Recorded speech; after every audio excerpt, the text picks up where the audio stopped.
Assalamualaikum warahmatullahi wabarakatuh. Yang terhormat kepada Ibu Diah Maria Ulfa, SSIT MKM, sebagai pembimbing pertama saya, dan yang saya hormati Ibu Karminingsi, SSIT MK, sebagai pembimbing kedua saya. Di sini saya akan mempresentasikan proposal penelitian saya yang berjudul Gambaran Pengetahuan Ibu Primipara tentang Imunisasi Dasar Lengkap di Puskesmas Karangkitri pada tahun 2020. Yang pertama, di sini saya akan menjelaskan latar belakang terlebih dahulu. Jadi, menurut data WHO pada tahun 2013, sebanyak 190 negara anggota WHO, 65 diantaranya itu memiliki cakupan imunisasi di bawah target global, yaitu sekitar 90%. Diperkirakan di seluruh dunia pada tahun 2013, 1 dari 5 anak atau sekitar 21,8 juta anak tidak mendapatkan imunisasi. Sedangkan di Indonesia sendiri dalam 5 tahun terakhir selalu di atas 85%, namun belum mencapai target rendah Kementerian Kesehatan yang ditentukan, yaitu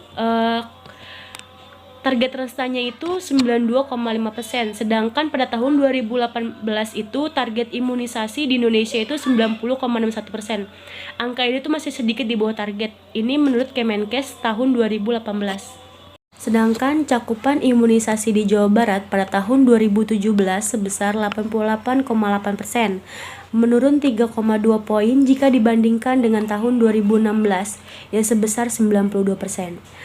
Pada tahun 2017, cakupan imunisasi di desa atau di kelurahan itu sebanyak 5.291 dari 5.956 yang berada di Jawa Barat. Jadi itu sekitar 88,8%. Sedangkan di kabupaten atau di kota, cakupan imunisasi yang masih di bawah 80% yaitu Bandung 78,6%, Kabupaten Indramayu 74,4%, dan Kabupaten Cirebon yaitu 72,2%. Sedangkan di Kota Bekasi sendiri yaitu ada 87,5% menurut Dinas Kesehatan Provinsi Jawa Barat pada tahun 2017.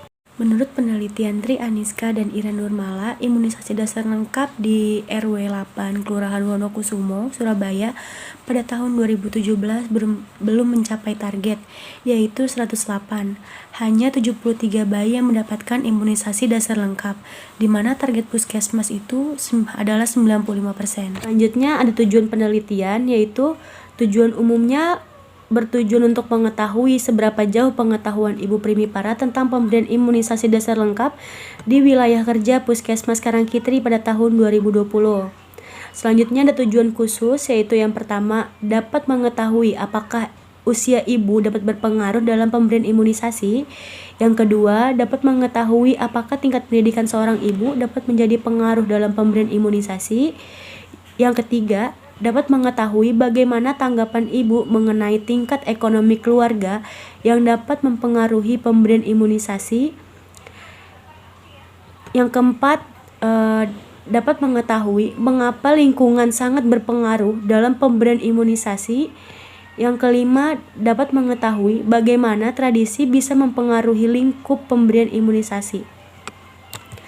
Selanjutnya ada manfaat penelitian, yaitu dengan dilakukannya penelitian ini, maka dapat diketahui pengetahuan Ibu Primipara tentang pemberian imunisasi. Yang selanjutnya ada manfaat untuk masyarakat, yaitu dengan dilakukannya penelitian ini diharapkan ibu dapat lebih memahami pemberian dan dapat mengurangi angka kematian bayi balita yang disebabkan oleh penyakit yang bisa dicegah melalui pemberian imunisasi. Selanjutnya ada manfaat bagi peneliti, yaitu menambah pengetahuan dan pengalaman dalam melaksanakan penelitian, khususnya dalam pemberian imunisasi. Selanjutnya ada kerangka konsep, yaitu ada variabel independen. Yang pertama ada usia, yang kedua ada tingkat pendidikan, yang ketiga ada tingkat ekonomi, yang keempat ada lingkungan, yang kelima tradisi. Selanjutnya subjek dan populasi. Di sini subjek penelitiannya Ibu Primipara atau ibu yang baru pertama kali melahirkan. Pengambilan objek ini dilakukan di Puskesmas Karangkitri. Selanjutnya populasi penelitian, yaitu populasi ini kita ambil seluruh ibu primipara yang berada di wilayah kerja Puskesmas Karangfitri yang berjumlah 40 orang dan yang memenuhi kriteria inklusi. Selanjutnya ada alur penelitian. Yang pertama itu ada persiapan, yang kedua ada mulai penelitian, yang ketiga ada penentuan subjek, yang keempat ada pembuatan kuesioner, yang kelima adalah pengumpulan data, yang keenam ada pengolahan data, dan yang terakhir ada analisa data. Selanjutnya ada teknik pengumpulan data, yaitu teknik yang digunakan untuk mengumpulkan data dalam penelitian ini adalah dengan mengedarkan kuesioner untuk mengetahui seberapa jauh pengetahuan ibu terhadap pemberian imunisasi. Setelah diberikan kuesioner, peneliti akan memberikan pemaparan tentang imunisasi yang akan diberikan untuk menambah pengetahuan responden. Setelah dilakukan pemaparan, peneliti memberikan kuesioner kembali untuk membandingkan pengetahuan responden sebelumnya dengan setelah dilakukan pemaparan imunisasi. Ya, sekian dari saya. Wassalamualaikum warahmatullahi wabarakatuh.